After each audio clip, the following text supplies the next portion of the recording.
Good morning, everyone, and welcome on Safari Live.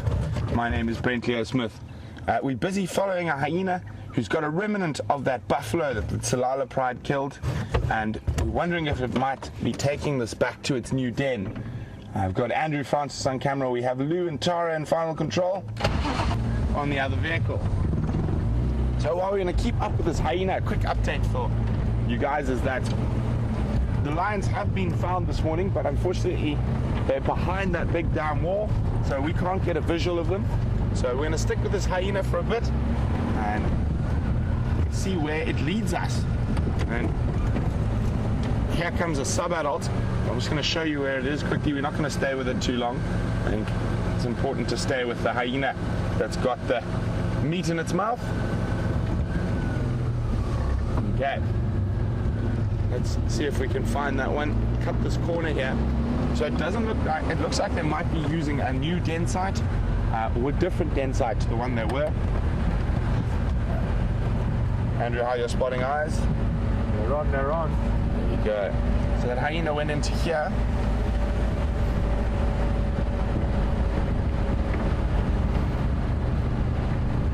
Where have you gone? Shoot ahead onto the next road. Maybe we'll catch it coming out.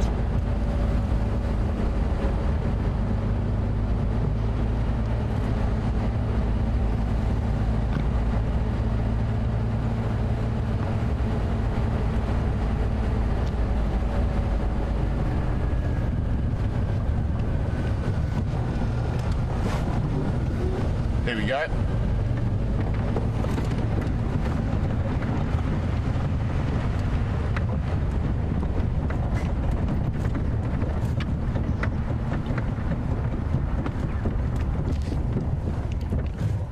Chuffed with its buffalo leg.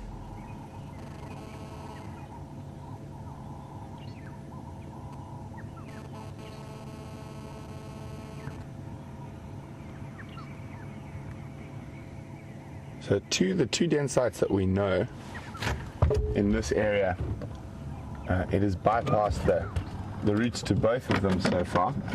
Just trying to plan my next maneuver. I think it's going to be to get onto that boundary fire break and try and keep parallel. We're probably not going to get the best visuals of it for now, but hopefully with a bit of educated guessing we'll find where they pop out. So if anyone's new out there, can you believe we're following a hyena carrying a buffalo leg completely live? So you're seeing what I'm seeing at the same time.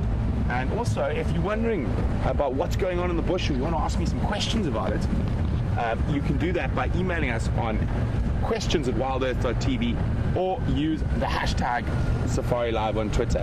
So I'm just going to focus on the bush here to see if we can keep an eye on this hyena.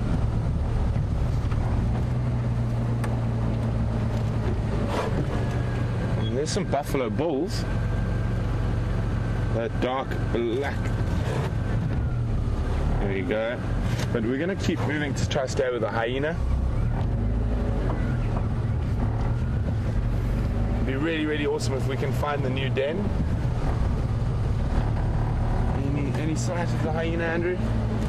Negative. At least we know this is lots of big termite mounds in this area. Might be worth taking a stroll through here to try to find the den later on.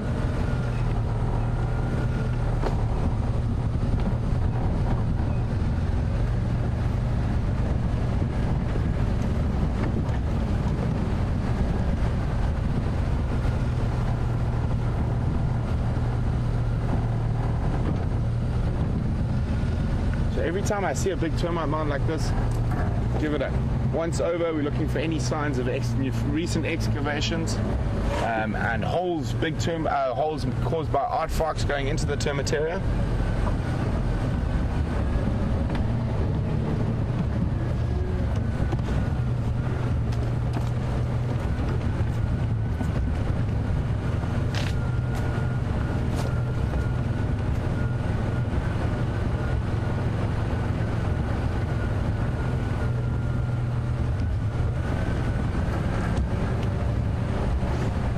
obviously, James and I are very happy today, and so is Andrew and the rest of the team. The Springboks, the South African national rugby team, won last night. So what James and I did is we recorded the game, and we made sure no one told us the score. So we watched it after drive as if it was live, and then we watched the New Zealand game afterwards. And a big thank you from Blair. Thank you from us to Blair, who's congratulating the Springboks. And we are all quite scared for playing New Zealand after their decimation of France next weekend. But fingers crossed, the Springboks do seem to up their game against the All Blacks. Right, while we continue to see if we can find this hyena, we're going to cross back across to Commander Bond so he can greet you this morning.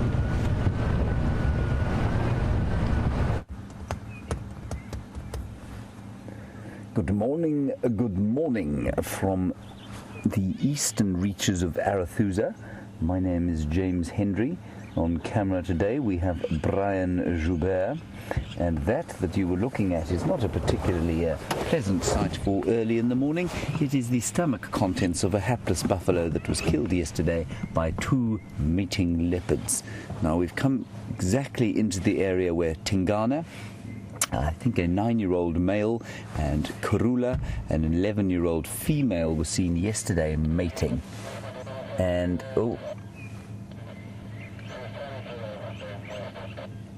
sorry, I'm just getting an update in my ear.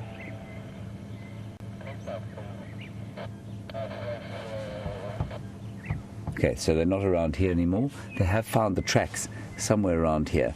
And so we'll see, I think, during the course of the morning if we can't pick them up and see if they haven't perhaps gone towards Juma, which is closer towards where we are. Yeah. So I just thought we'd right now to see.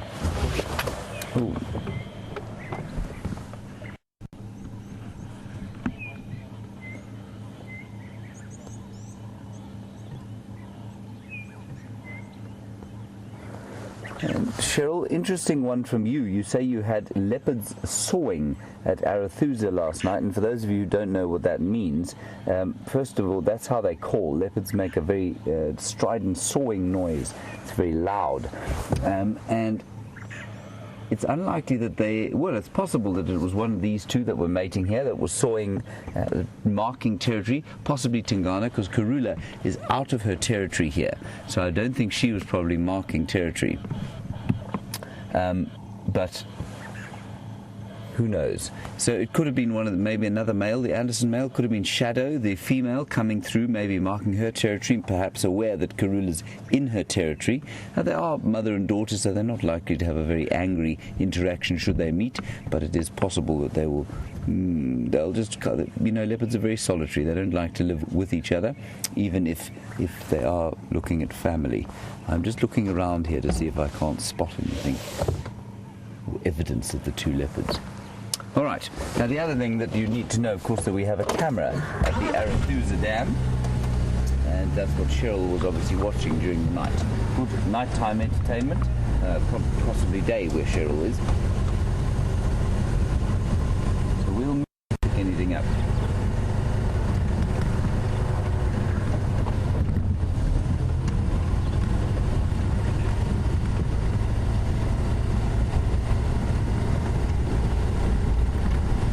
And a question from Clay at Gunslinger. I'm not really sure what that means. I'm quite confused by Clay at Gunslinger.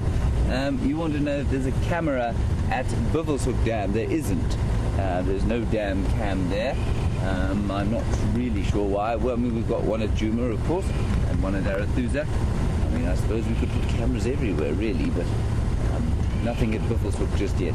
I think it also dries out sometimes, which makes it a slightly less reliable one, and it's also far away from any kind of infrastructure, which means that it's very difficult to maintain. So, Clay, that's probably why there isn't one there.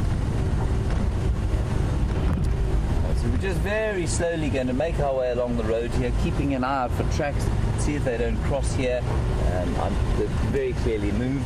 I suspect there's nothing left of that kill, so I suspect it was probably stolen by hyenas during the course of the night. Two leopards won't fight hyenas off. First of all, we major risk for them is getting injured, and once a leopard gets injured, because it's solitary, it's highly unlikely that it will be able to survive, so they steer away from conflict as much as possible. Secondly, they're pretty efficient killers, so they'll probably just be much easier to just let go and move on and choose discretion, better path of valor.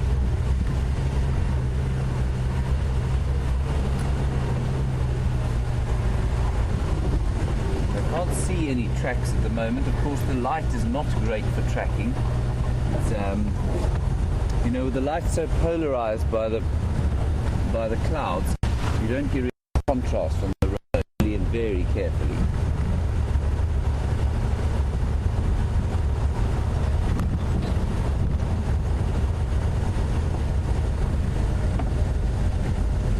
And then another update from Diane. Thank you. You say you heard that the hyenas were going crazy at Arathusa when they seemed to find a kill. It wouldn't have been from here. This is quite a long way from the Arathusa Dam, so I don't think it would have been from this one. But possibly they stole another kill. They're very good at stealing kills, as we know. Excellent scavengers.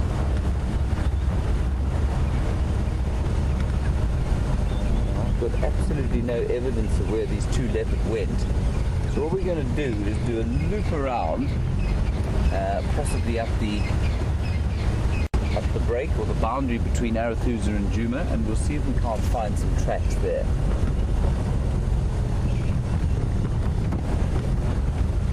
Definitely no tracks here. And unless these leopards are flying, they didn't come this way.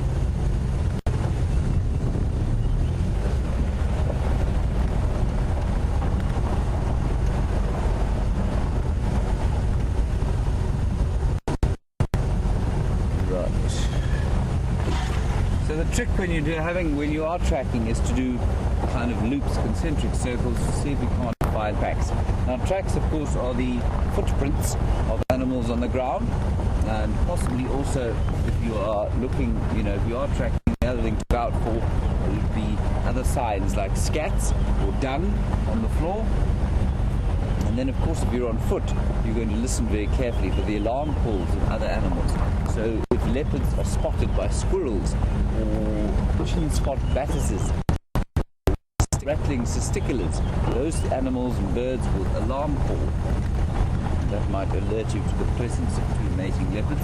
And of course, if you are tracking mating leopards, the other thing that will alert you to their presence is the very loud noise that they make post-coitus, as it were. Some footprints here of humans.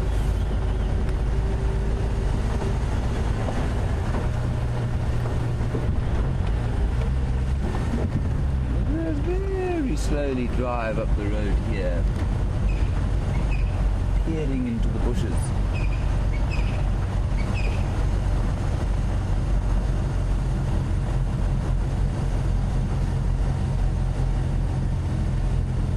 They have found it. I'm going to switch off and listen.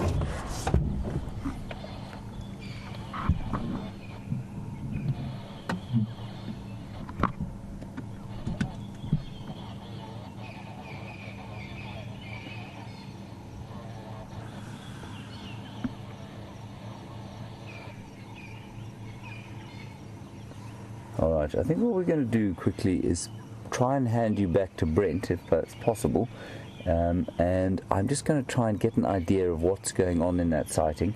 The radios are a little bit difficult, so let's see if we can't hand you back to Brent, and I'll get a quick update. And if we can get into that sighting, I think that will be our best option for the day. It's a pretty cloudy day, no lions that we heard during the night, so I think our best option is going to be these leopards. Okay, so let's go back to Brent, and I'll see you just now, hopefully with some good news.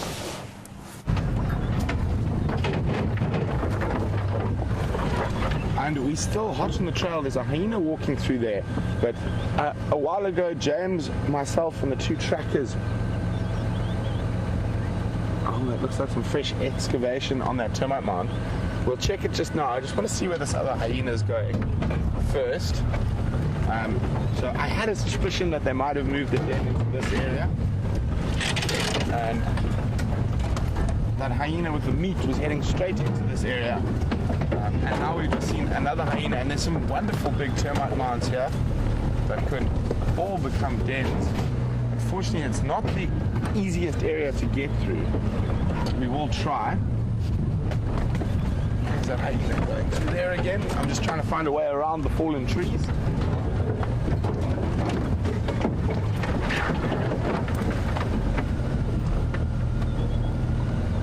Watch out, Andrew.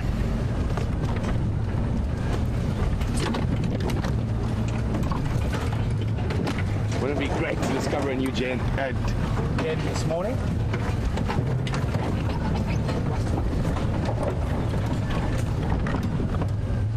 There is a beast of a termite mound here, but whether it's got holes in the right places will determine whether hyenas will be using it.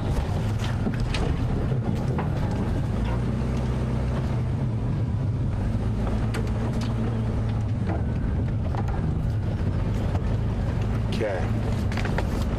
It does look to be some excavation there or loose soil, but I think that's from an elephant. Let's have a look at any holes in here. What do you think, Andrew? I think possibly. Okay, I can see some remnants of holes, but I don't see any big enough for a hyena. Oh, maybe. This is the area where that hyena was heading towards.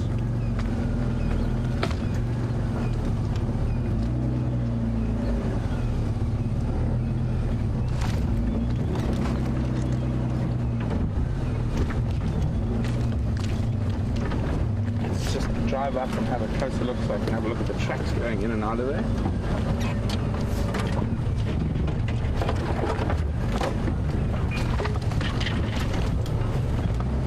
So no fresh tracks or movement around that hole.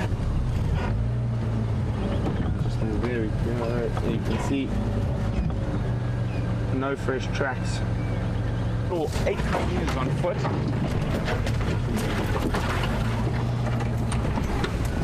So it's possible that there are denning in this area. There's a... See, now that looks a little bit more promising.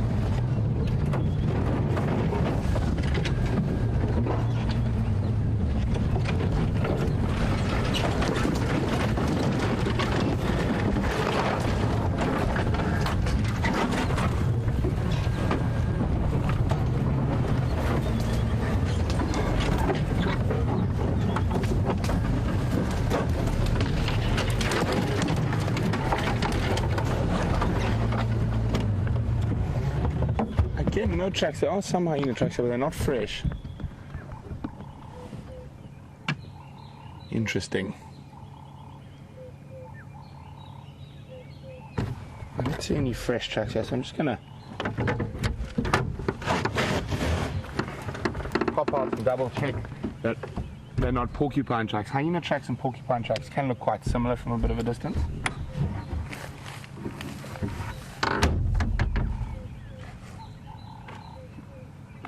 And that hole's actually closed. It looks like it's being used more by small animals. Have a look. Ooh, that one's open though.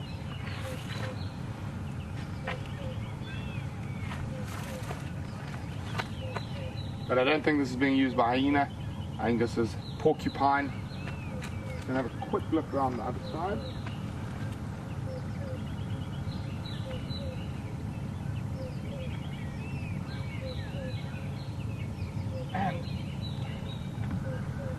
Found what we call in South Africa a songololo, better known as a millipede. It's gone into its defensive posture. And have a look, see if we can see it. Right, tucked up the vulnerable bits, the head and the backside, leaving this nice strong exoskeleton. Now, from a mammal point of view, there's very little that eats millipedes in this area. The only real millipede eater is the African civet, and the reason for that is they feed off a lot of detritus For those of you not sure what detritus is, it's rotting vegetable matter, and what that does is gives them quite a violent toxin, which is called hydrogen cyanide. And so quite a few birds are able to digest hydrogen cyanide. We are not. Probably wouldn't kill us in a dose that's in a millipede. It would just make us quite unpleasantly ill. But the African civet's got a special amylase, and amylase is an enzyme that's created by their pancreas. And what that does is it breaks down that hydrogen cyanide into a safe form that the civet can digest. So when you find, oopsie, just wait for him a little bit longer, see if he opens up. If you find little pieces of millipede exoskeleton in any feces, it's almost 100% African civet.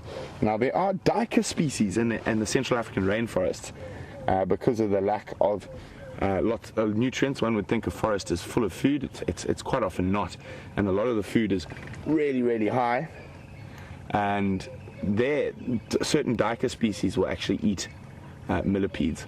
So very interesting. So they've obviously developed that amylase that can break up the toxins in it because of living in the rainforest for so long. I think he's not going to open up, so I'm going to pop him back on the ground.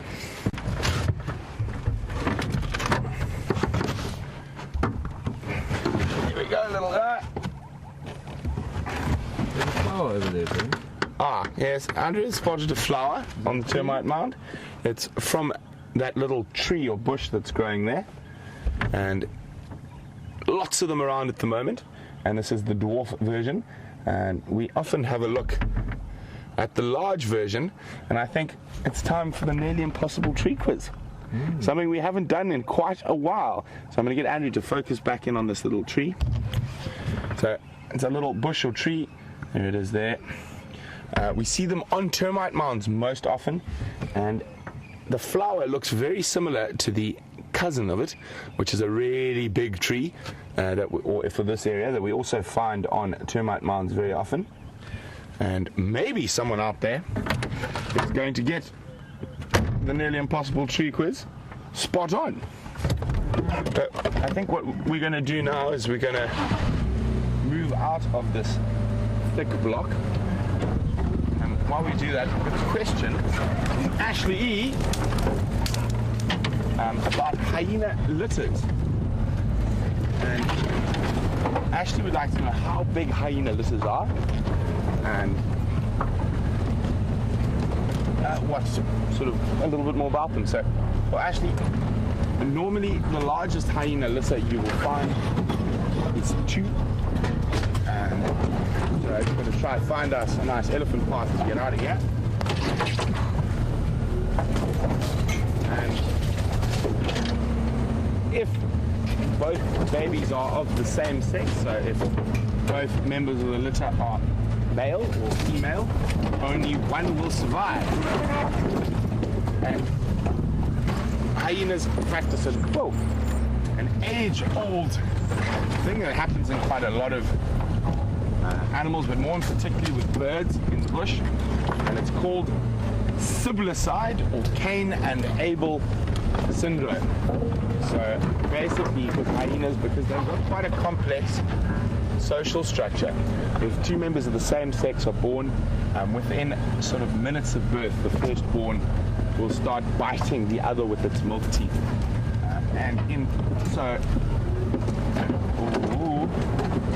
This is not looking good, is it, Andrew? Thorns everywhere.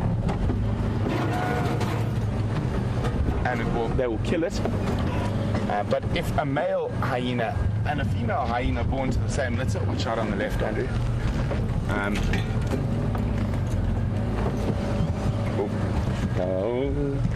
Buffalo thorn. There we go. And we'll sneak past that one. They will both survive through to adulthood.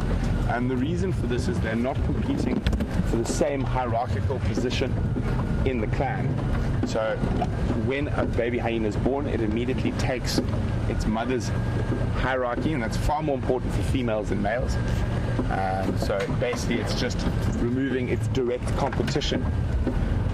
But with a male hyena, they will, so even a male hyena born to the most high-ranking female in the clan will still be lower ranking than the lowest ranked female. And normally those males will disperse and try to find another clan, and obviously that is to ensure that they don't inbreed with their moms, sisters and aunties and cousins. I think I see a gap, Andrew. So I know quite a few of you are quite worried that we're driving over some trees and it might look like we're destroying the bush. We are not. And if we straddle the trees like I just did there, you can see we actually drove in this way and the trees pop up after we go over them. And a lot of trees will keep growing even after they've been pushed down and stuff like that. Because remember, elephants are quite a dominant force in our ecosystem.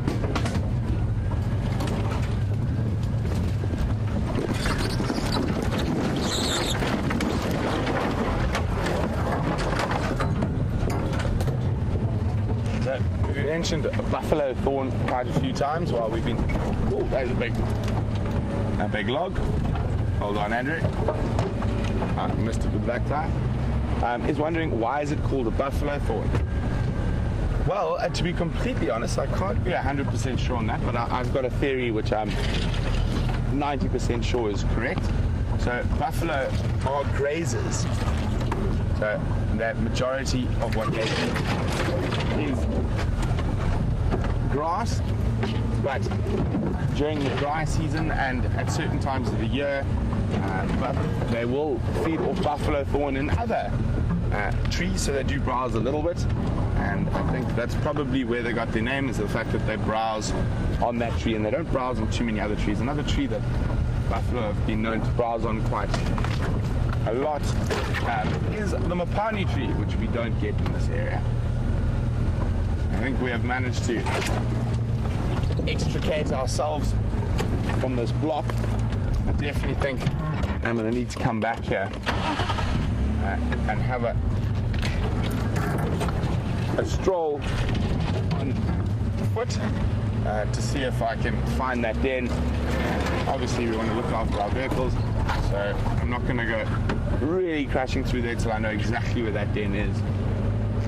But I do have a feeling it is in this area. The one problem with this area is there is a myriad of little drainage lines and little riverbeds, and some of them are quite deep and steep, and there's some very good spots for hyenas to put a den in there. Here we go. Back on the more civilized path. Just going to make a U-turn and get back towards the northern boundary, and we're going to head down to the east on that slight chance that my favorite animal, the African wild dog, has moved through back towards Chuma.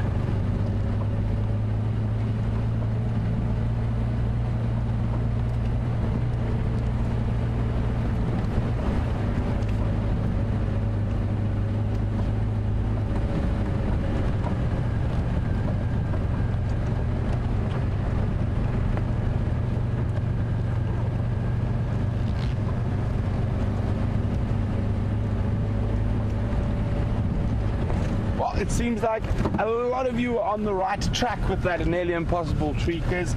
A lot of you said weeping boerbean, and it is almost right. The only person who got it 100% right is Raisa from Finland. Well done, Raisa. It is a dwarf boerbean. So the weeping boerbean is Scotia brachypatella, and it's a much bigger tree, whereas the dwarf boerbean, as the name suggests, doesn't really get into a tree. It almost stays as a bush or a creeping bush, and often on termite mounds. And it is also a Scotia like the big boerbean, but it's not brachypatella, it's capitata.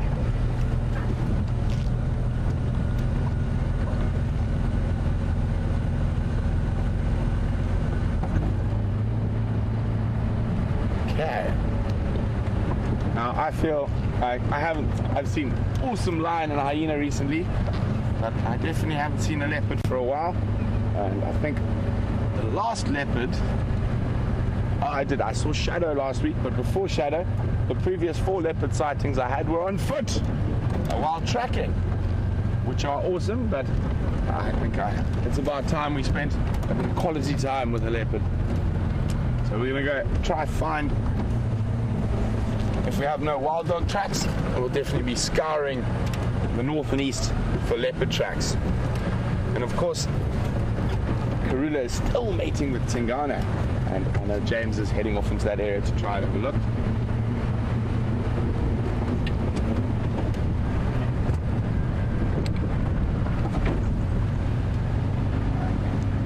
Just to keep you updated, also there was a report of the Birmingham males not too far from our southern boundary. I'll try and get more updates on the radio as we go through this morning's sunrise safari, but fingers crossed they have come a bit further north.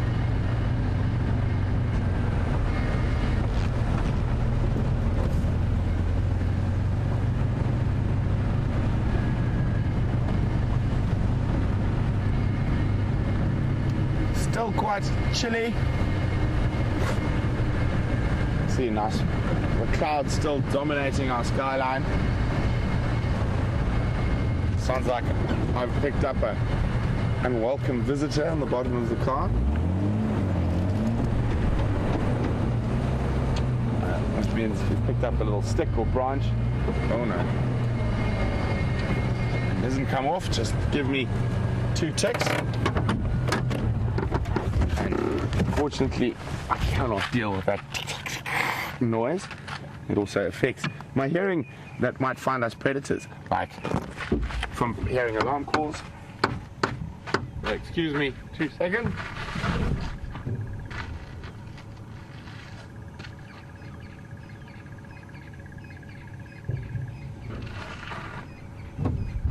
There we go. Oh, and we've got some leaves.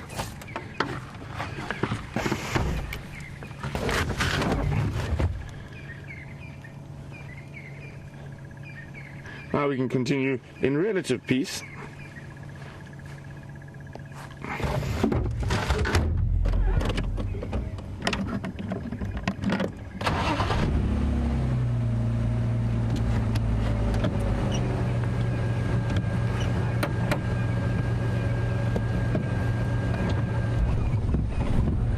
So, we've been trying to find this new hyena den, and curious ones wondering why would they look for a new den when the cubs are nearly grown.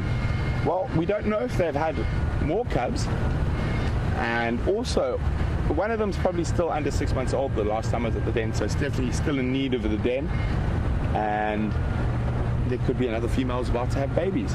But the main reason is that they move den is due to the fact that parasites, fleas, become unbearable in one den site, so they'll move. So they'll have multiple den sites in the core area of their territory, and we know from this clan of 1, 2, 4, 5, but they do have a few we don't know about yet, obviously, and we hope to find them all. So we can always just check when we can't find the hyena den, all the different dens. And while we continue on down this long straight boundary road, we're going to cross across to James, who's going to give you an update on what he's been up to.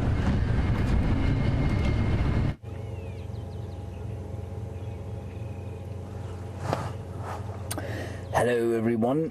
We have astonishingly found a hole in a tree, a knobthorn tree. Now, this is not as uninteresting as it might at first appear. If we tilt down the trunk of this tree, it is a knobthorn tree that has been killed by ring barking through the attentions of elephants. And what that does is that it means that the heartwood eventually becomes attacked by fungi and possibly wood-boring beetles. And then when it gets softer inside, what happens is things like the woodpeckers will knock open a little hole like that, and they'll either make a nest there or they'll be evicted by other hole nesting birds like the green wood hoopoes, sometimes the barbets, although they do dig their own ones, and perhaps even brown-headed parrots. They tend to like those round holes. I haven't seen anything coming out of that yet, so perhaps while we sit here, it will. The reason we're sitting here gaping at a hole is because we're not far from the sighting of where Tingana and Karula are. They're just forward through there. We're waiting for a bit of space in the sighting. We have to wait for one person to move out of the sighting, and then we can go in. It seems, from what I can hear on the radio, that they are not possibly mating as much as vigorously as they were yesterday, and perhaps her estrus is nearly finished. So that's what the are now. Also some impala on the road just ahead.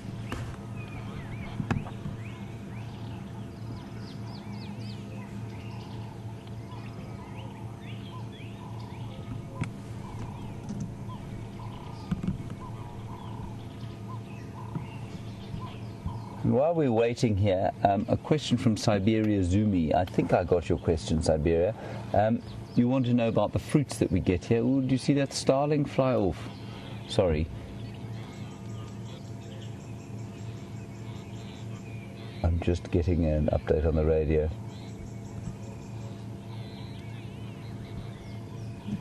This impala are looking at something. Okay, nothing further on the radio just now. Siberia Zumi, you want to know about fruits that we find out here, and you correctly mentioned that we get marulas and monkey oranges and possibly some various others. The radio is a little bit difficult to hear from here. But yes, there are a few others, Siberia Zumi. Somewhere around the end of summer or the middle of summer, we'll get the guari bushes. They produce very nice little red fruits. Then the white berry bushes will produce little white berries, astonishingly, also in the middle of summer. You make mention of some wild onions. You do find the odd wild onion out here. I'd be very careful of eating some of the tubers, though, because we do get some pretty toxic ones out here. So unless you were pretty clear on exactly what flowers were what, I wouldn't be taking my time digging out too many of the tubers here. I think some of the lilies, the kalenkos, are not very good for you, and various others. Right, I think on that note, we're going to hand you back to Brent. We can't move from here, unfortunately. I'm just going to, because I've got decent radio signal in my ear now, so we'll stand by here. And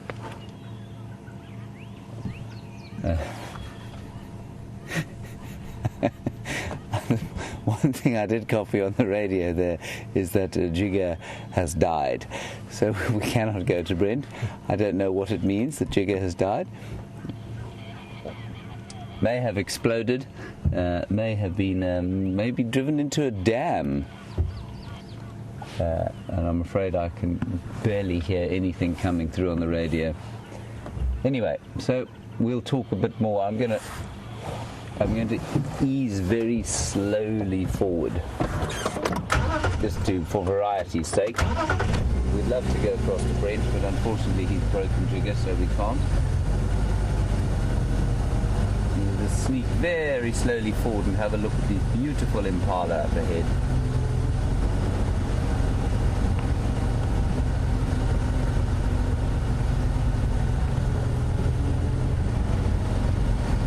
Oh, here we go.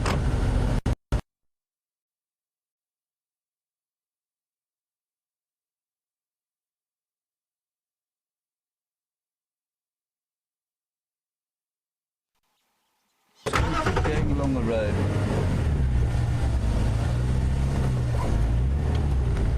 Okay. Somewhere in here, everyone. I think moving through this drainage line here. So I'm just going to ask.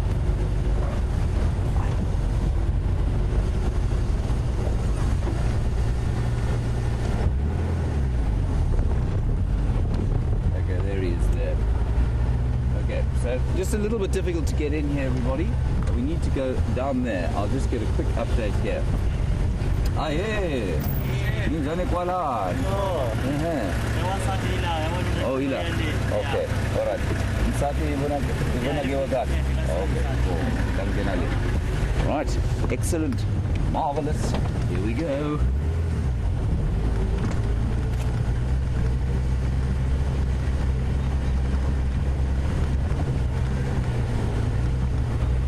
marvelous. Apparently she's on a tree, on a fallen tree there. Somewhere in here. Great and wondrous news. Now she is way out of her territory, and apparently the male has headed away from her. So perhaps, and the timing is perfectly correct, that she should be coming out of estrus after about 5 or 6 days of mating. But she may then, carry on and look for him. But perhaps she's feeling less inclined to make that enormous effort which seemed to be required to make him mate with her. She's now moving through here.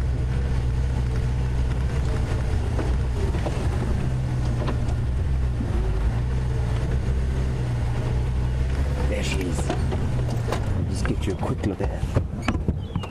Wonderful.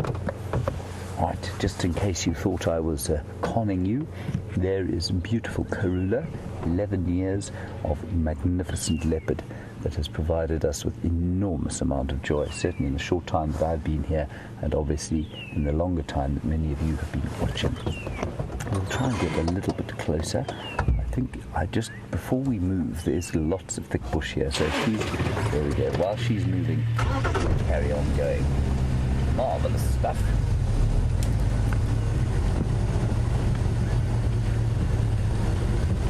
So the view will not be great. We're going to stick behind Cedric here because we can't make too much crashing noises around here, and we don't want to create another road. There she goes there.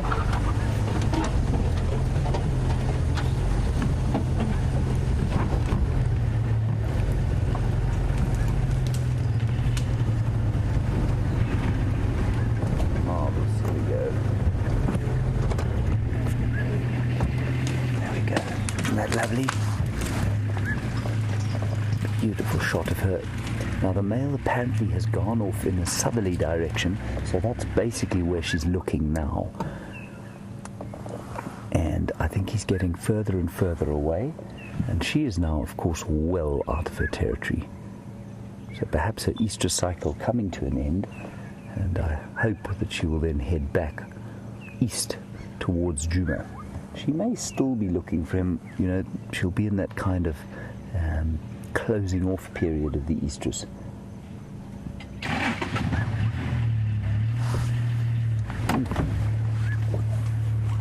Wonderful. Beautiful way her colours they don't blend particularly well with this beautiful green vegetation, but they do match wonderfully.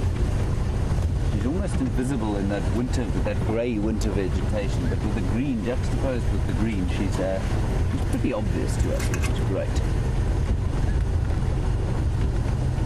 The male is actually just up ahead there. I see another vehicle.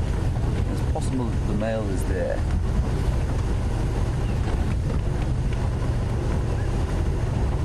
There she comes. She's still there.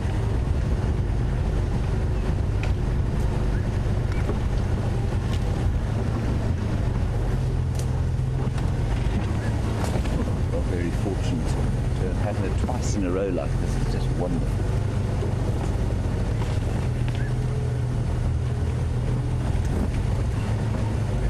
Yeah, Bryan, just watch your head here. I'm going to go through this little gap here. Everybody watch your heads. Duck down. You can use your hands, there are no thorns.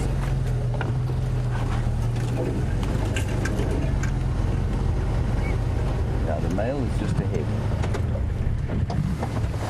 She's definitely looking there. Oh, there, I can see him, Bryan. Did you see him? Mm-mm. He's just dead ahead there.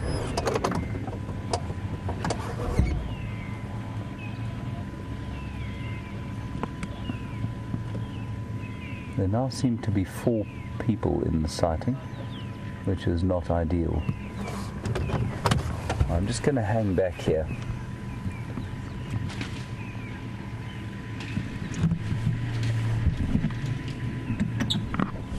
See, it was 2 sightings, of course, and so now them coming back together becomes 1 sighting. suddenly there are 4 vehicles. And what we don't want to do is overpressure the animals.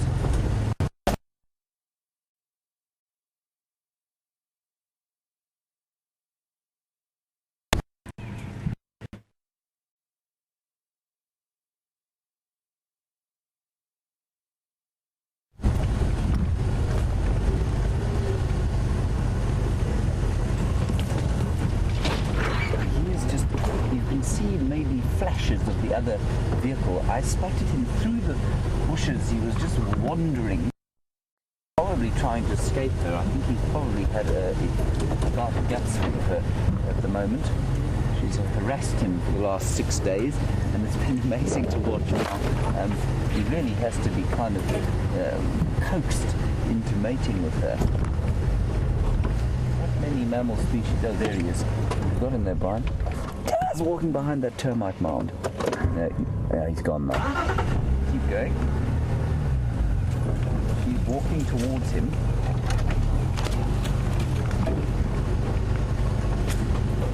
Termite mound. I'm going to go around the termite. We're going to struggle to get through here.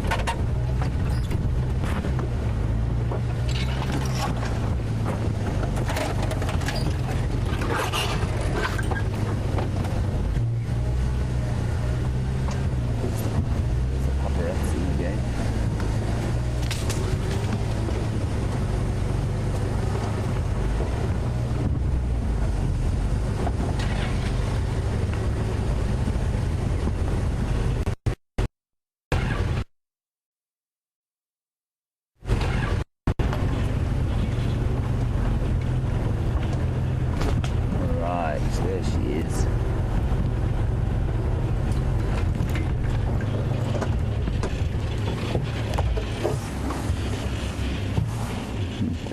Now, Jennifer in Toronto, you were making reference to a statement I made that got me into a lot of trouble. I referred to Karula when I first met her as slightly pug-nosed. Now, this was misinterpreted as my saying she's not very attractive. I do think she's attractive. I'm afraid, Jennifer, though, I do think that she and her daughter are slightly, well, they've got slightly shorter noses than some of the other leopards I've known in my time. That doesn't mean that they're not attractive or any less magnificent than they absolutely are. And she's quite stunning. And anybody who didn't think that she was stunning would have to have their head read, I think.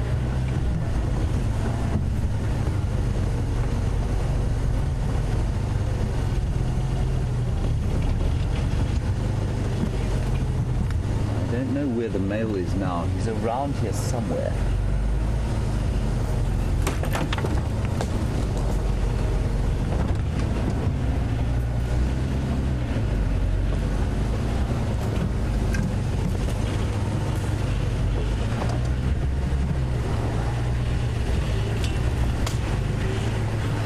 Very interesting question. Why are we just trying to get another view here from Zumi Jody in New Mexico? Jody, you want to know, she seems to be mating, doesn't seem to have fallen pregnant. Is she getting too old, first of all? And what is the oldest that they can fall pregnant at? Zumi Jody, I think what you'll find is that she's not too old yet. She's getting on, there's no question. She's about 11. Now that's not the youngest leopard in the world. Sorry, I am going to try and get in there. I just don't want to disturb it too much. So yes, that will have an effect, but as somebody pointed out yesterday very effectively and rather amusingly, is the problem might be with Tingana. He's been seen mating with Patile, with Shadow, and with Karula. None of them have fallen pregnant. So perhaps, not to put too fine a point on it, old Tingana is firing blanks. So it could well be that Tingana is the issue. I mean, 11's, it's getting on, but it's certainly not too old. And I think certainly the oldest that I know of that's had cubs. There we go, there's the oldest I know of is probably about 13 or 14. In fact, 15. I think the 3-4 female at Londolozi had cubs when she was 15 years old.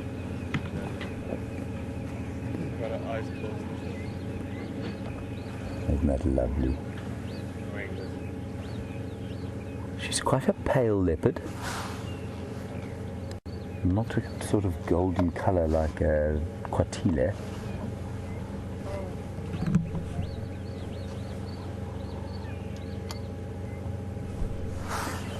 And then, as is common around here, well, this is the kind of standard issue coloration for a leopard. Some are a little bit golder, some are a little bit paler. Now, there's no judgment on which is more beautiful, just in case anybody thinks I'm passing judgment on her obvious magnificence. And Millie, in Utah, you want to know, do we get black leopards here? Millie, we don't get black leopards in this particular area. That's not to say they couldn't occur here. And apparently there is one up around the Lydenburg area, which you'll have to look on a map for. It's just up near, it's on the Highveld, so probably about 200 or 300 kilometers from here. There are reports of a black leopard there, but they really are not common at all. And Millie, the most place that they would be the most successful would be in very forested areas. Here they would probably be at a slight disadvantage compared with these leopards. So you may well find them in areas like the Congo, where those forests are very thick, and it's quite possible that they exist there. And because there's not a lot in the way of research or this sort of tourist operation, they probably go unnoticed. You may also find them in India, and certainly leopards spread all the way from Africa into the Russian Far East, same species of leopard. And that character, a wonderful character from Rudyard Kipling's jungle book called Bagheera, is a black leopard, or melanistic leopard. Same species as this, just very dark, lots of melanin. And they would occur possibly more in India than they do here because, again, there's a lot more in the way of forest. So out here, this kind of colour that lovely Karula is there is more appropriate, I think, for the sort of for the habitat. The light is more dappled by the woodland. It's not quite dark, where a black leopard might have more advantage in a forest. So, Millie, I hope that answers your question. I didn't say they can't gorge.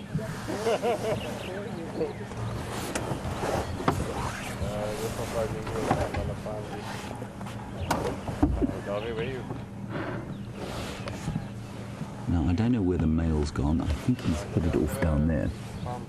So we'll stay here with her. I don't think we're going to go rushing around looking for the male just yet. Oh, there we go. I can see.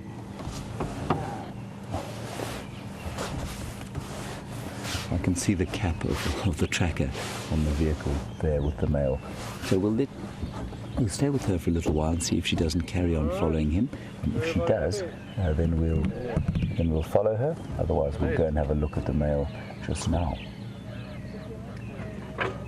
No, you know what?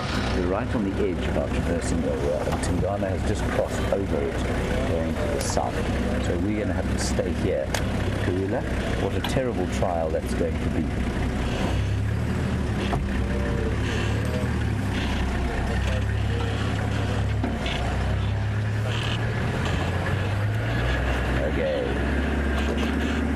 Everybody, we're on our own. Marvellous. Let's just enjoy her.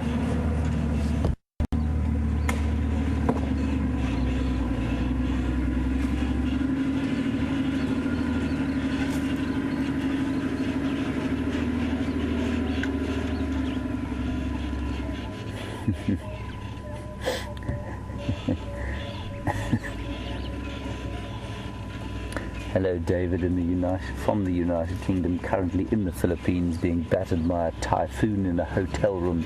David, I'm so glad that you are able to draw some kind of peace and possibly warmth from what you're seeing here. That is a wonderful update. Thank you for sending us through your message and telling us where you are. It really is wonderful to hear things like that people all the way over the world are enjoying the wonders the African wilderness, in their hotel rooms, in their homes, and sometimes in their hospital beds. It really is marvelous.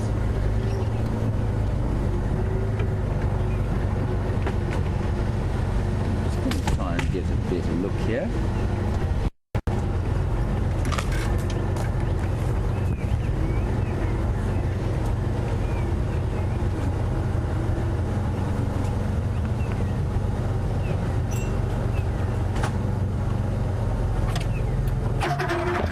Any good to you, Bryan? Very good question from Eye of the Tiger. I love that Twitter handle. Eye of the Tiger, you want to know what happens if the two sightings become one. Who decides who goes and how is it decided? Normally, Eye of the Tiger, we have pistols at dawn, and the victor will remain in the sighting. No, it's normally pretty friendly. People are so dependent on each other out here that unless it's a truly spectacular sighting that we really don't think there'll be space at again, people are very gracious about moving out, and they kind of fall over each other to be good about it. And so, yeah, I mean, in the case of that, you saw that we eventually were 4 vehicles in the sighting. I hung back briefly and just asked, and immediately somebody moved out. He'd been here longer than some of the others, and that's basically how it is.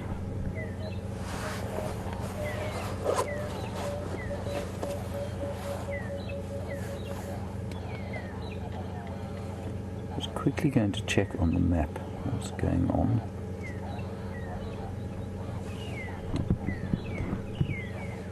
Yeah, the male has now gone south into a place called Shirley's.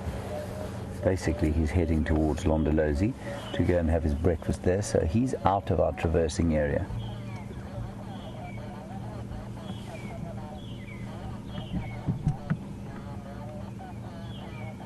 She's definitely coming out of her estrus cycle now.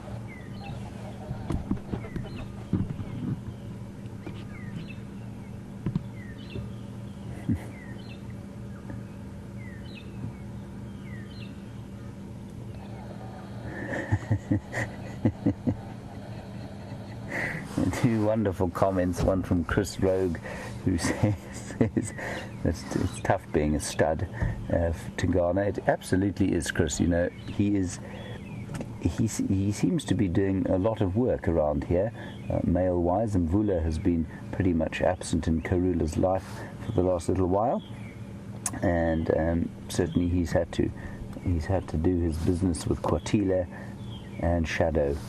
But I mean, I think that's pretty much, those are the 3 females in his territory.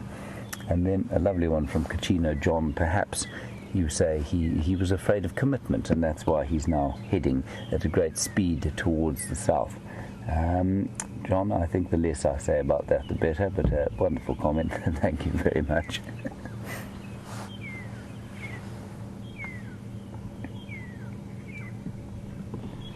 Just like your house cat cleaning herself in the morning. A little bit warmer than it was yesterday, but still a big cloud overhead, quite thick. And apparently I'm told by the indefatigable Bryan that there is a cyclone system off the coast of Mozambique, and that's probably where this cloud is coming from. That's right, Bryan? Mm-hmm.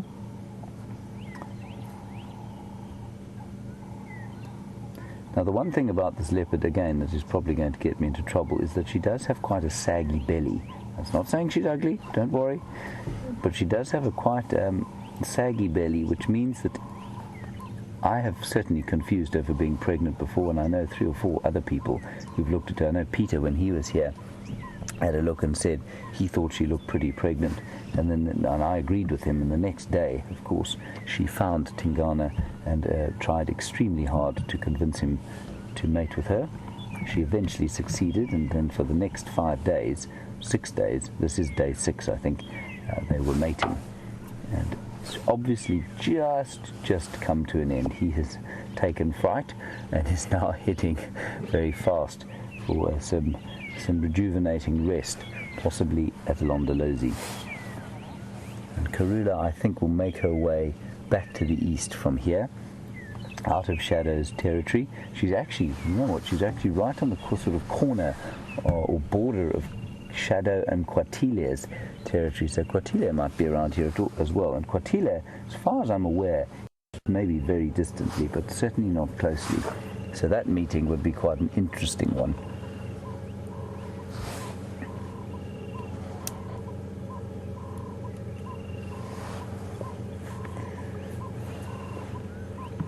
An interesting question from Boyd in North Carolina, and I think it comes from a common misconception, because so many of the pictures that we get of leopards are of them sitting in trees.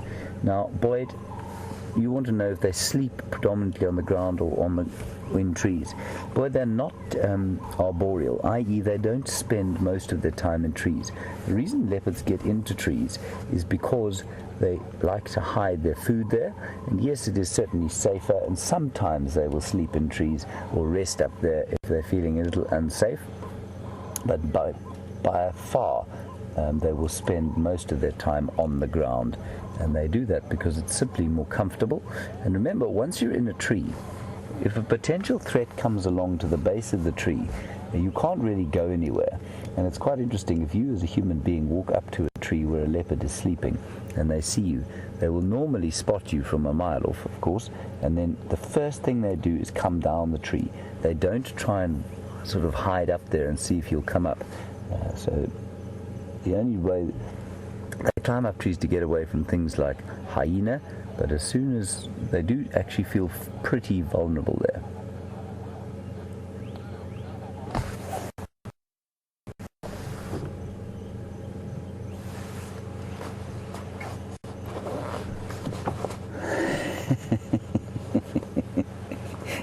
Very, very good point from Vicky, who says that if I had had 9 cubs, my belly would also be sagging. I think that's a very good point, Vicky. Yes, I am sorry. I hope I haven't created further offence by describing dear Karula's belly as saggy.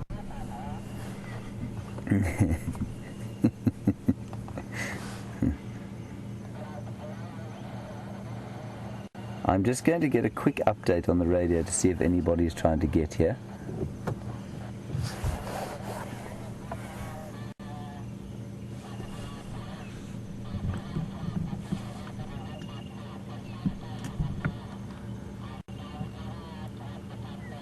Must be gentlemanly about letting people in and out of these sightings.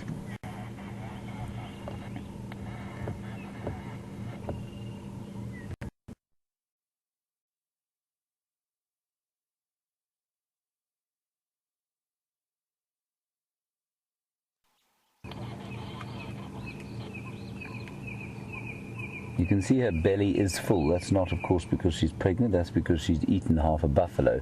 And yesterday, in case you didn't see yesterday, Shadow and Tingana managed to, not Shadow, Karula and Tingana managed to kill a young buffalo. Very unusual for leopards to eat a buffalo. And I suspect that they probably both killed him. Very cooperative hunting. A young buffalo, probably less than 6 months old, but still much heavier than both of them. So really impressive killing feat that they managed to pull off.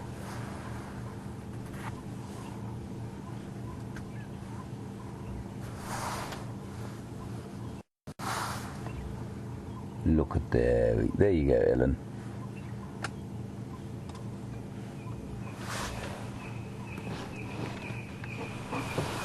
And Christy, you want to know if some sort of form of dinner came by here, would she have the energy to hunt it? Christy, absolutely she would. They are not afraid of keeping pantries full of food, so sometimes they'll kill multiple things and leave them stashed in trees about the place. So she would definitely, if, say, a duiker walked past here and unaware, there's no reason on earth that she wouldn't kill it. She's definitely got the energy to do it. They always look like they're a little bit tired, but I mean, that's almost exactly like a house cat.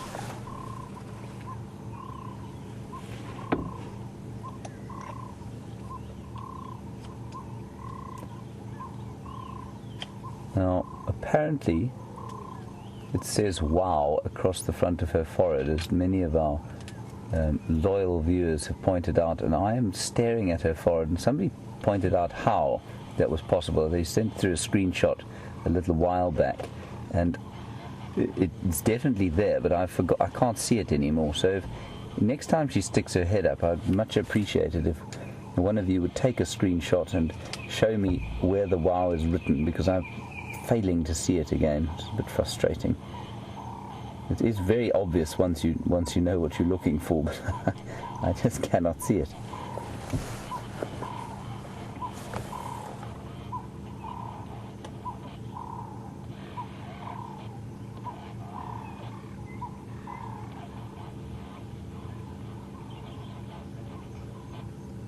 Lovely. Fastidious cleaners have to be fastidious cleaners, and I think that one of the main reasons they clean each other like they do is because what happens is, I think it reduces their smell.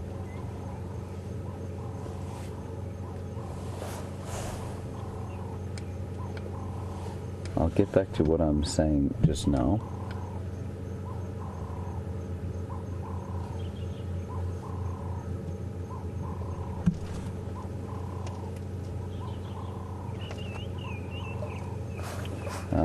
Okay.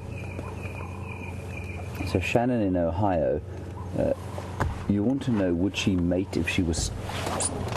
still mate if she was pregnant?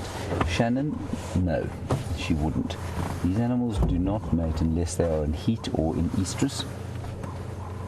So no, she wouldn't mate if she was pregnant. I'll explain what I mean there now, and it's quite an interesting discussion around mammal behavior and why that is, and things around advertised estrus and non-advertised estrus.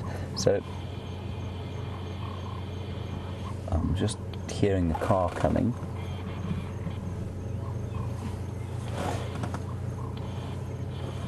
Anyway, when I say that they're fastidious cleaners and they try and they want to reduce their smell, I think one of the reasons that the cats are such fastidious cleaners of themselves and each other is that they would like to, as much as possible, reduce the smell of, say, carrion or other obvious sort of cat smell when they're walking through the bush, because I think what it does is alert their prey to their presence. And so what they do is clean off the blood, probably plays a large role in disease reduction as well, but I think it probably reduces their smell.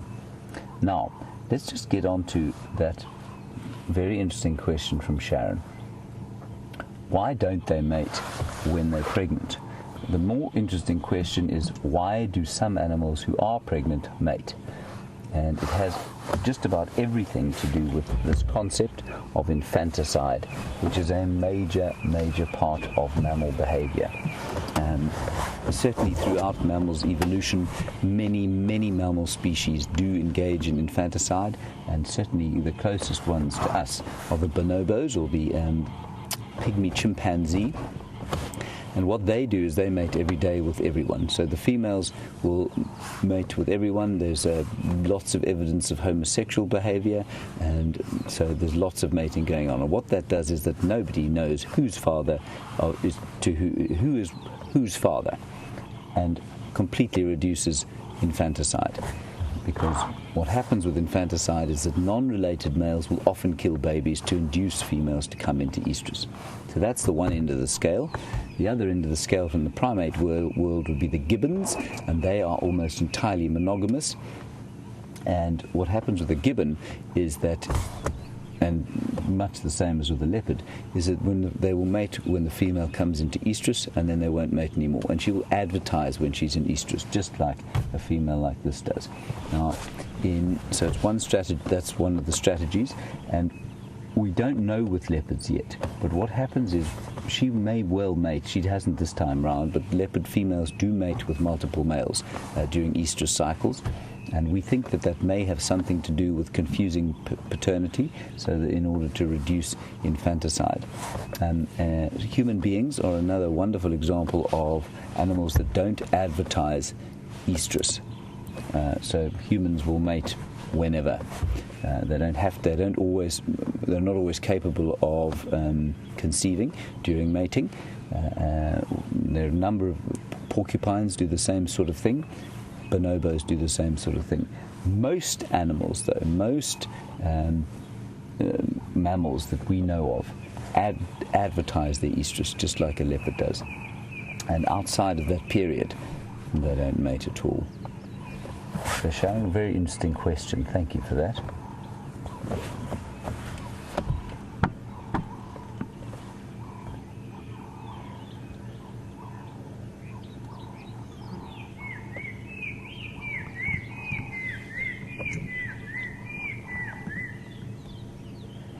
An interesting one from Cynthia. So we've spoken a little bit about perhaps Tingana's inability to produce viable offspring. I mean, that's probably being a little bit rough. He has sired some cubs, not least of which is magnificent little Sindile, who we hope to see back here fairly soon. Cynthia, you want to know, would, say, Karula and the other females that he's been mating with, if they don't fall pregnant, would they kind of move on and find another male? Or would they choose to? I don't know, Cynthia. I think it's possible, certainly. I'm not sure that they would draw the logical conclusion that, they're coming into estrus mating for 5 days and they're not falling pregnant, and then necessarily logically assign that to some kind of defect in Tingana. And I'm not saying that there is one, but let's say that there was, for the sake of an example. But would they do mate with multiple males anyway, especially if they're close by their other territories. So would they choose to do it? I would say probably not. Would they do it? Yes, absolutely they would. I would say that they wouldn't necessarily be able to make the conclusion, physiologically or otherwise, that the male they were mating with was not doing his job to the best of his ability, perhaps. Very good question. So I think if she was closer to Mvula's territory, which is further east of here, or closer to Anderson's territory, which is further west of here, I think she may well have moved off halfway through her estrus cycle to go and mate with one of them. But because she really is squarely in the middle of Tingana's territory here, she wouldn't have come across another male.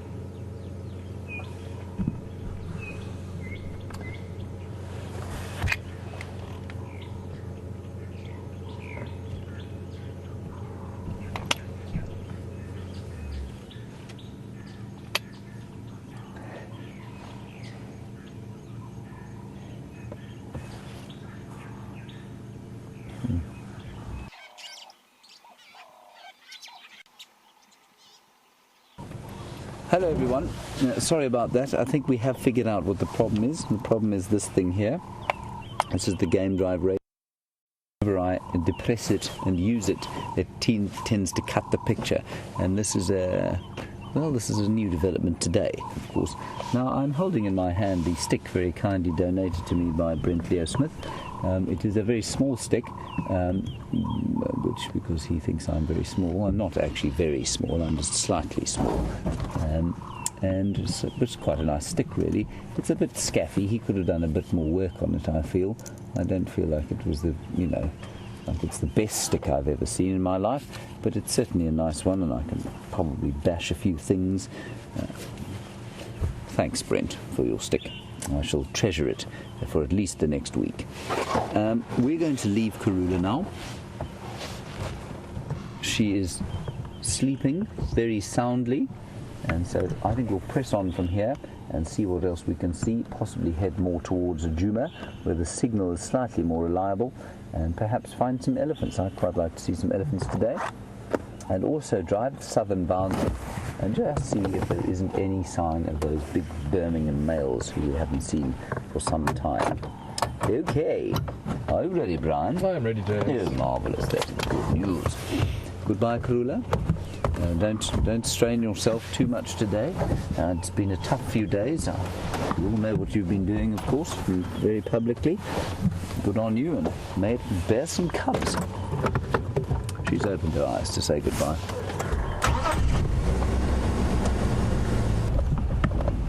You see that? It's the first violet-backed starling of the season. Oh, wonderful. Look at that. Soulcat, I will get back to your question now. That's called a violet-backed starling, and unfortunately, because of the light, you won't get quite the full splendor of its feathers. They are, it was used to be called, and this is a much better name, the plum-colored starling. It's a very rich plum color. I'm just going to get my book out.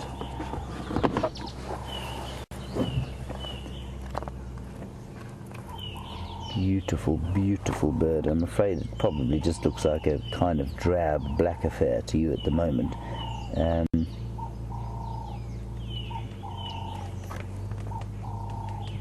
There's also a woodpecker there. I don't know if you can hear it going.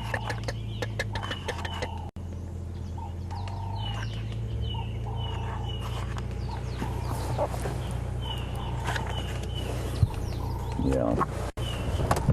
Okay, here it is.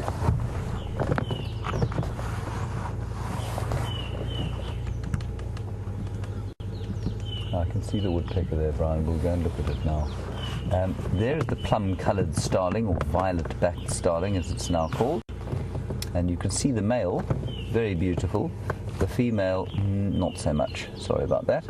And they are migratory, so they've just come back, obviously. This is the first one I've seen this season. I'm sure, it's quite late. I would imagine some others have probably seen a few of them. Let's just go over here. There's a woodpecker. Brian, can you see it there in the small, scraggly tree there? It's just hammering away. Right there. Yeah, have you got him?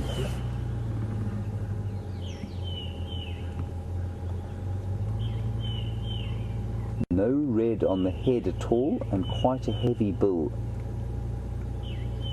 So I think probably a female bearded woodpecker. They're quite difficult to tell apart unless you see them regularly. Because while they are very different sizes, they all do look relatively similar. Now that's a female bearded woodpecker, and they're the biggest ones that we get here, and they're the ones that you hear in the mornings going da, da, da, da, da, da, da, da, da, da, da, da. They make territorial tapping. That's not a territorial tap, of course. That woodpecker is bashing out, sort of drilling out insects. It is amazing. That's a really great view.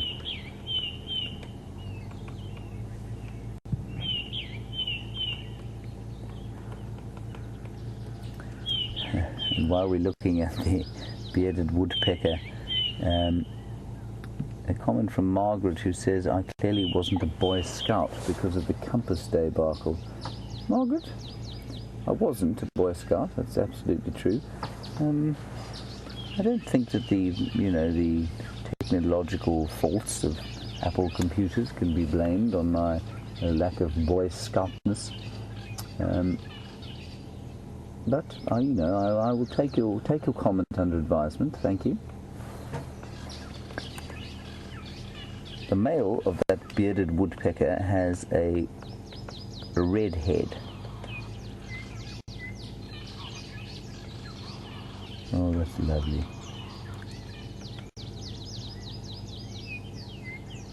Look at that. We don't see these birds often like this at all. Beautiful. Now that tail, you probably just saw it open out there. There he goes. she goes, sorry. The tail is extremely important because what it does is it balances the woodpecker as it's sitting up against the tree. It's got what we call zygodactyl feet, so they've got 2 claws in the front and 2 at the back, and that helps to grip onto the trees. And then the tail balances them. It kind of pushes against. It's a very hard and rigid tail, and pushes against the tree and really kind of gives them a base from which they can hammer their heads into whatever they're looking for. Marvelous. Right. And that lovely little liquid call you heard there was something called a black-headed oriole. Beautiful. Definitely much warmer than yesterday at this time of the day. So let us press gently along and see what else we can see.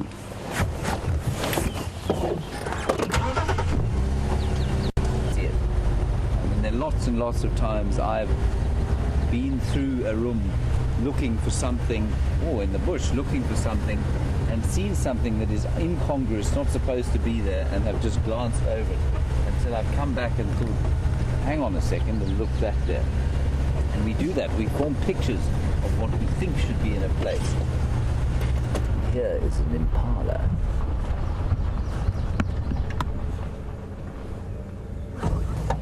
He's a little confused about what to do because he knows we've spotted him. He has a companion just in front of him.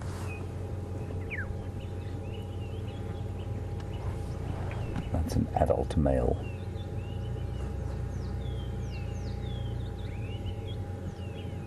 There's the other one, hiding behind the tree.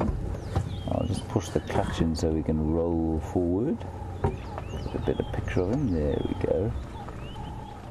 Oh, that's beautiful. I parked you right behind a tree. Oh, thanks, James. Sorry about that, Bryan. Sometimes you have to work with idiots. In my case, of course, for you, that means quite a lot.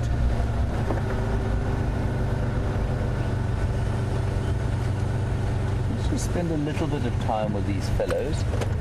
We don't spend a lot of time with them.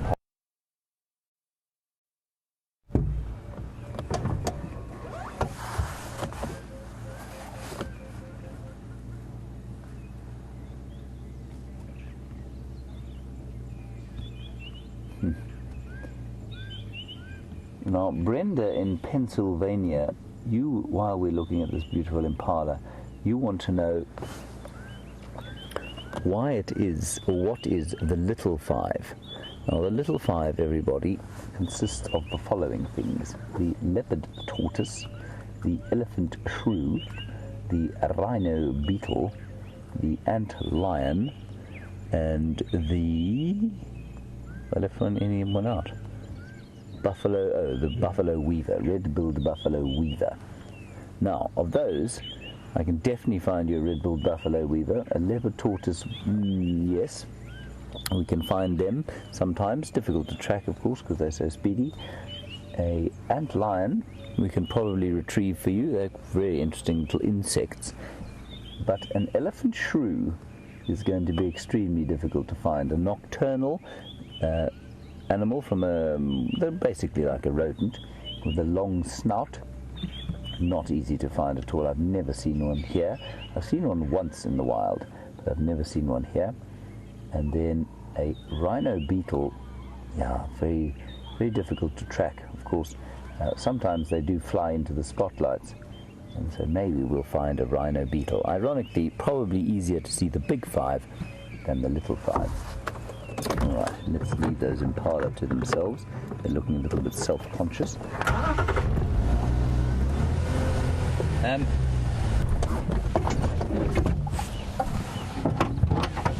Question from Merrick about the temperature. Merrick, the temperature is probably sitting, I don't know where and what part of the world you are, but the temperature is about, I would say, Bryan, I would say sitting at about 22 or 23 degrees Celsius, and in Fahrenheit that would be, well, let's say 71-ish, 72 degrees Fahrenheit. Let's have a look here. 2 trees. This one is an apple leaf tree, and what's interesting about it is that it seems to be losing its leaves now. Now that's quite odd as we're going into the spring. There are no... Oh, here's some new ones here. See that? They're the new ones there. And so it's maintained all of these old leaves throughout the winter time. And of course that's a very good strategy, because what it means is that you can create food during the winter. And there's no reason you shouldn't do that as a plant here, because it never gets really cold enough to freeze anything. So it's now going to start replacing its leaves and probably slough off the old ones as the new ones grow. So it's never going to be completely without leaves, which is a very clever strategy. Now the other one I wanted to show you was this, and I wanted to taste some of this stuff. I haven't done this before. Bryan, are you excited? I'm very excited. There we go. Thank you.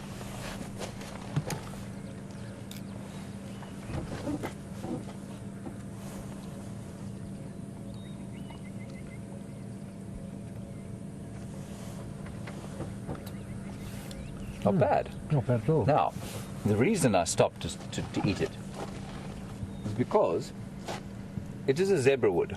Now, a zebra wood, if you can see here, has got vicious spines on it.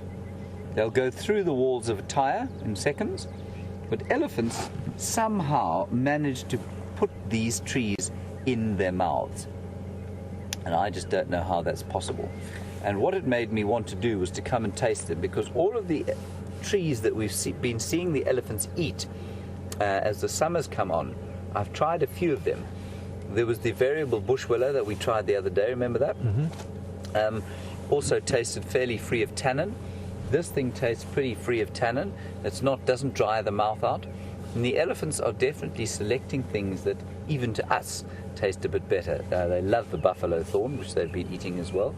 So this zebra wood has got very vicious thorns for defense, but the animals have evolved very, very clever ways of avoiding them. Or basically, they're just really hardy, and they can get away with eating them. And so what you'll find is that thorny things like this often taste pretty good, because they don't invest in chemical defenses like so many of the other trees do. Very delicious. We'll ask Tandagila to put some on our next salad.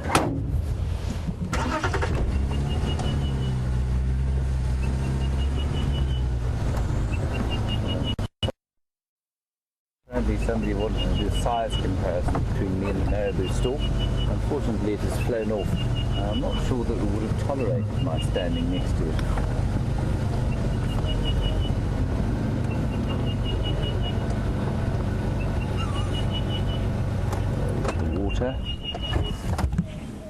And there will be some catfish in the mud here, no question. And Bryan will just sort of pan over the water here, and you will see certainly a few carcasses of catfish.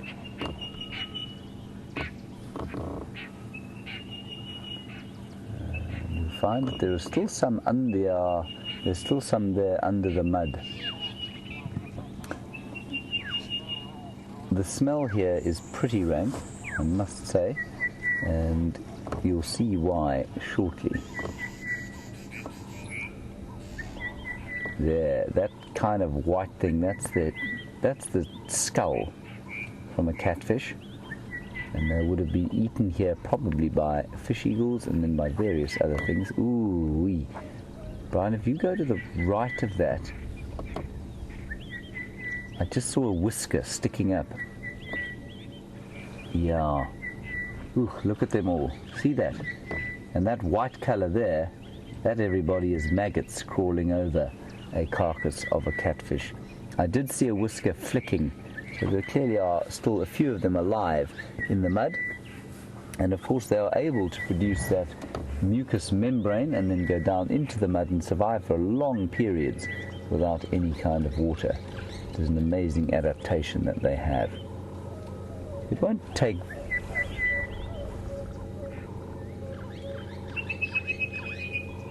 Sorry, I just heard a very strange sounding bird.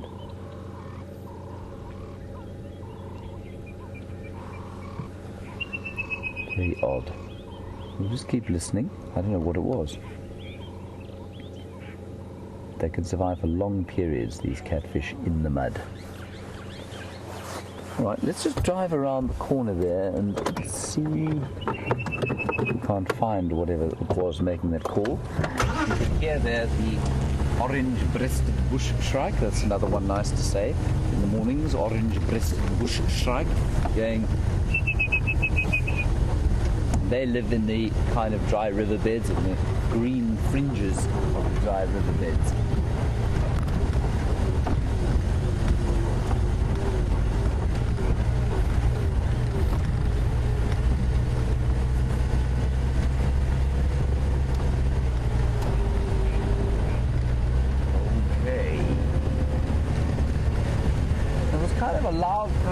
Noise. It sounded like a bird. So it sounded a little bit like a wild dog making a contact call. I'm pretty sure it wasn't though.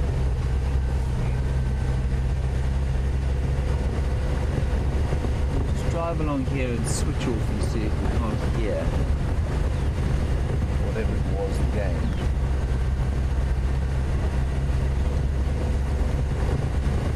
Hear it, Bryan? Did you hear what I meant? Yeah.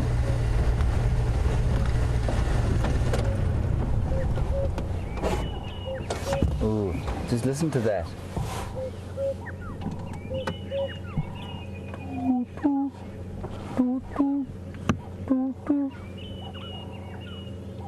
That's a cuckoo. It's the African cuckoo. And so, there. That's what it was, actually.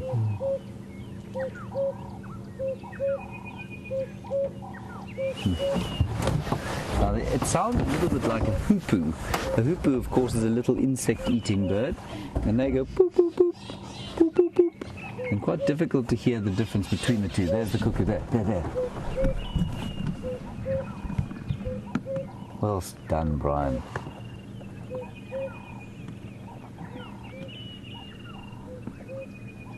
Wonderful. Yay.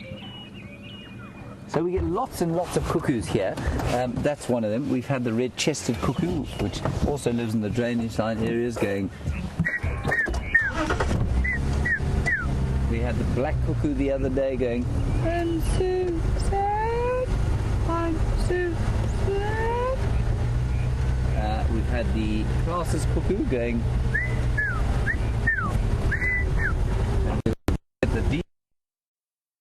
Cuckoo, and even a Georgie one, emerald cuckoo.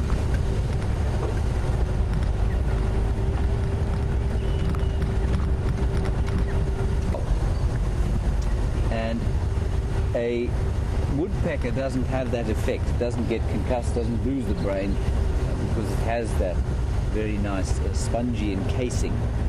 It stops that happening.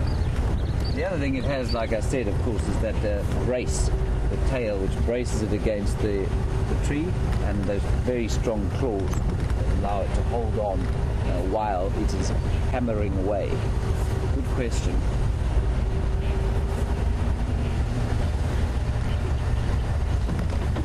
Bryan, I'm probably going to have you here. There's a lilac-breasted roller that is going to do its display. If we can, it's just going higher and higher and higher. But here he goes. Can't see it. Can't see him. Sorry. That really was very, very impossible for Bryan to get, I'm afraid. Anyway, he just did his display, which gives him his name. And what they do is they fly up and up, higher and higher and higher, and then they do a loop over a few times, and then they dive for the perch, and they, like an acrobatic pilot. It really is astonishing to see. We'll try and find another one. That one was into the light in a difficult position.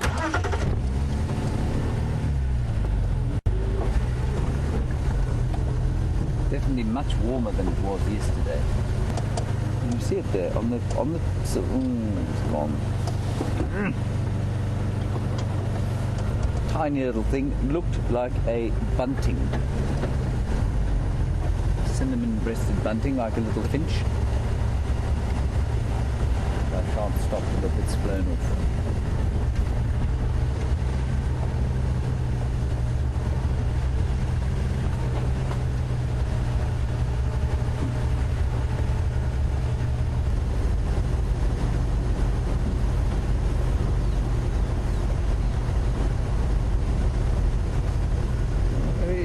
Question from Chris in Oregon about you. Obviously, we spoke about a hyena den earlier today, and there perhaps being a new one, and we hope to find a new one fairly soon.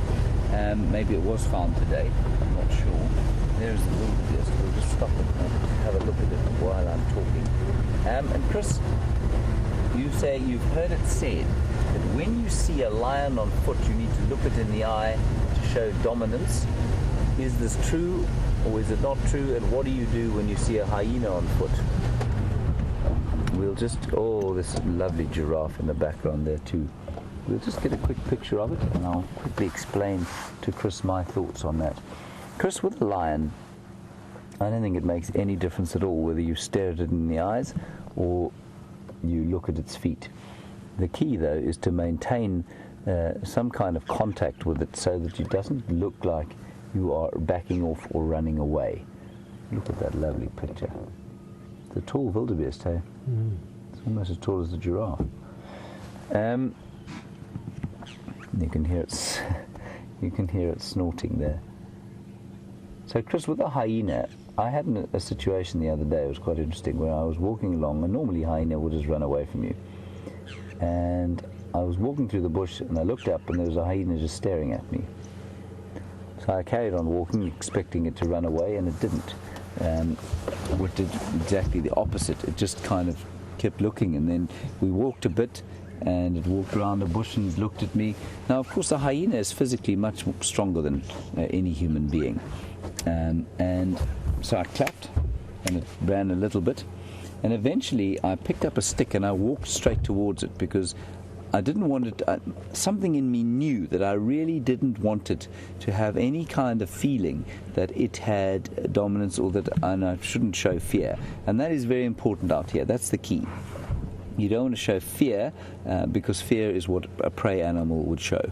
And so absolutely the key is to not show any fear. I did look at it in the eye. Sometimes I looked at its feet. It didn't kind of make a difference. I don't think that they have the same kind of connection that a dog does. If you look a dog in the eye, there's no question that it makes a big difference to whether you're looking at the top of its head or at its feet.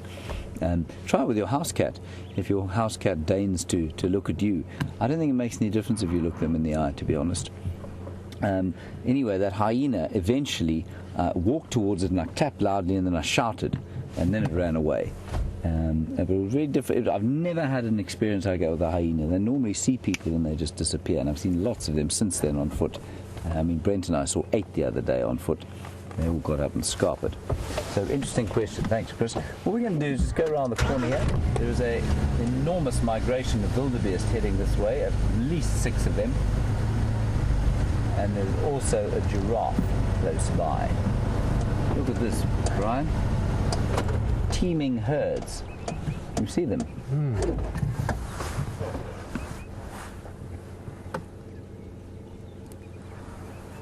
And quietly making their way into the clearings.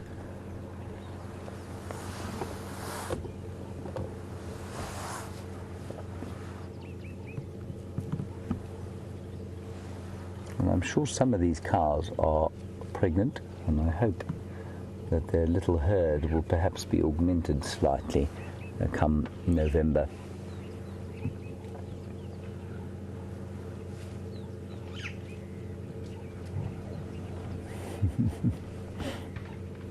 And that little chap there on the left-hand side, that one, has got a very kind of chestnut crown in between his horns.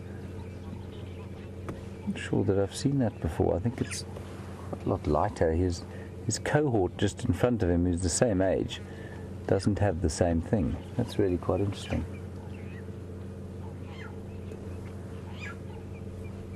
So this is the blue wildebeest. You do get black wildebeest as well in South Africa, not in this area though. Let's just nip around the corner there and have a look at the giraffe.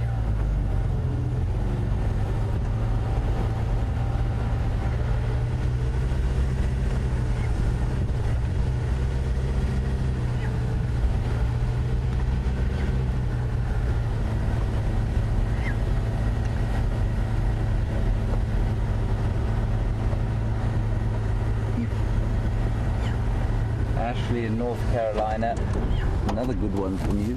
Thank you, Ashley. We'll just roll gently forward while I answer this question for you.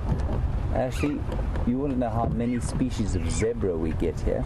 We only get one species of zebra here, Ashley. That is the plains or Burchell's zebra, which is the one that you've seen, I'm sure. Oh, I thought I was going to be able to roll over that bump, but I'm not. So I'm just going to stop here while I answer the question, and we'll go to the giraffe. Actually, the other two species we do get in South Africa are the Hartmann's mountain zebra and the Cape mountain zebra. And they're found, unsurprisingly, the Cape mountain zebra is found in the, Bryan? In the Cape. In the Cape, correct, well done.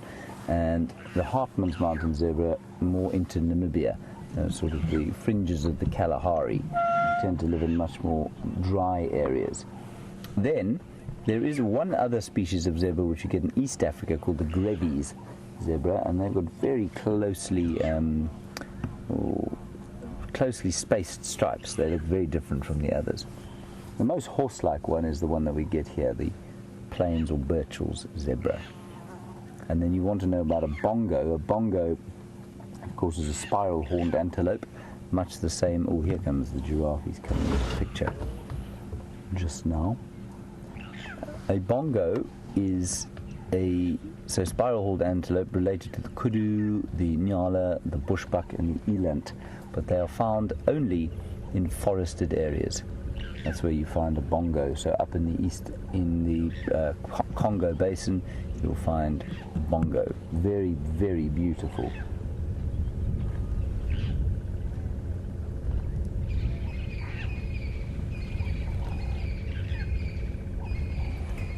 And something that I had not actually noticed, but these wildebeest, they're all doing it. You can see those two there. The one is rubbing its head against the other one's bottom, and actually the rest of the herd's doing precisely the same thing. Tara just pointed it out to me. Why are they doing that? I don't know. I don't know why. I think they're probably just itchy, to be honest.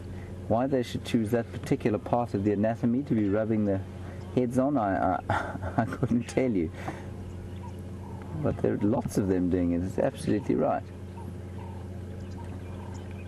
How bizarre. I think it's probably just got to do with social bonding, probably a bit of an itchy head. Yeah, strange sort of part of the body to be doing it on, I suppose. I'll have to watch out for it again. Let's go around the corner. We'll get a little bit closer look at that giraffe there. So all those wildebeest are going to lie down now and basically chew their cud, and that means, I'm sure you know what that means for now, but basically they'll regurgitate the meal that they've been grazing. They've been grazing throughout the morning. They'll now lie down there and re-chew their food. Here is a little female giraffe who's very dainty. You probably can't tell the difference from where you are there, but the bull that we were looking at earlier is much bigger than this cow. Look at her running. Isn't that lovely?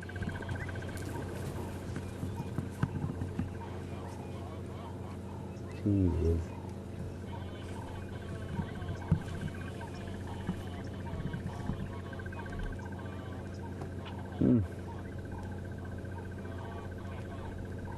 She's quite dark.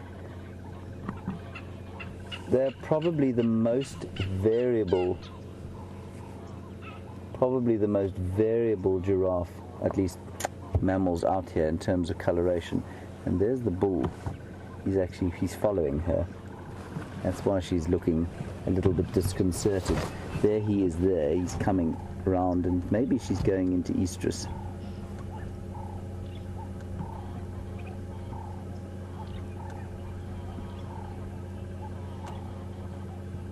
Isn't that lovely? He's much taller than she is, probably by about a meter, 3'3". She's probably coming into estrus, and so he's getting deeply excited by the thought of that. Certainly, that's the only real reason you find the bulls around the cows, is when they are trying to mate. So he's coming around the back there. We'll just leave him to quietly do that. And she's off over there, staring into the bush. The other thing giraffe do, of course, is that they tend to stare blankly into the middle distance, which gives you the impression that there must be swathes of predators coming this way. I think that they're actually just having a kind of look about the place. I don't think she's necessarily looking at anything in particular.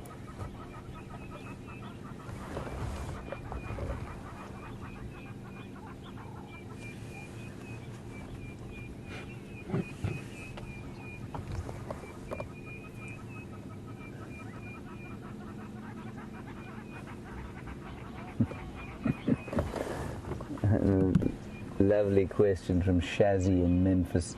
Shazzy, you've obviously seen me go past some of the other guides and I say, "Ahee!" And you want to know if that actually has a translation or any meaning, and is it Afrikaans? It's certainly not Afrikaans. It's the kind of informal greeting in Shangaan or Tsonga. And in lots of the African languages here, you'll say there's a sort of formal hello, and then there's an acknowledgement that says yes, hello. And that yes is what that ahee means. So the formal greeting in Shangaan is avusheni, which means good morning, avsheni. And then if somebody says avshen to you, you respond ahee. And sometimes you just shout it across the bushveld. You say ahee, and it basically means hi there, nice to see you, how's it going? Right, we're going to let that giraffe bull try and make his way towards the cow. She is obviously playing hard to get, totally unlike Karula was for the last 4 days. We had a wonderful time with her today. Very special to spend an extended period with the great Queen of Djuma, although she wasn't on Djuma, of course, she was on Arathusa, but I'm hoping she'll come back here fairly soon. And I'm sorry once again that we had a few technical glitches. I think we did get some pretty good game viewing in, and Brent has of course broken jigger, unfortunately, so you had to have me the whole time, but very grateful for the stick that he did give me. Big thank you to Bryan on camera. Thank you, Bryan, for your sterling efforts. A big thank you to Andrew and Brent for the 35 seconds that they were on air today, and a big thank you to Tara and Louise in the final control, and Eugene, who was knocking about from early this morning fixing bits and pieces. Huge thank you to all of you for your questions and comments. They make such a big difference to my life, and I really enjoy communicating with you. Thank you. Stay safe wherever you are. We will see you this afternoon. Probably just me, but we'll see. Bye-bye. See you later.